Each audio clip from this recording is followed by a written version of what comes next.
महार्घ समय जो समय को आम समस्ते अपेक्षा कर महान व्यक्तित्व को पोडियम पाखक डाकिबा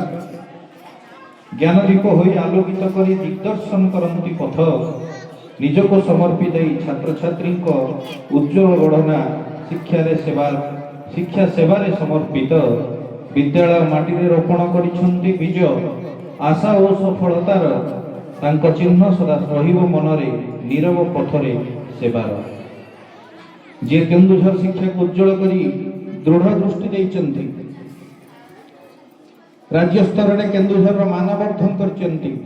केन्दुझर जेकोसी कार्यक्रम जे मुख्य पुरोधा से आलोकमय अमायिक सुगुणधारी व्यक्तित्वर अधिकारी तथा आम सभी मार्गदर्शक श्रीयुक्त संजय कुमार धल महोदय आज मुख्य अतिथि आमर गर्व गौरव नित्य अभिप्रेरित प्रेरणा उन्नत करी मर्मस्पर्शी अभिभाषण आम आगे रखू। धन्यवाद।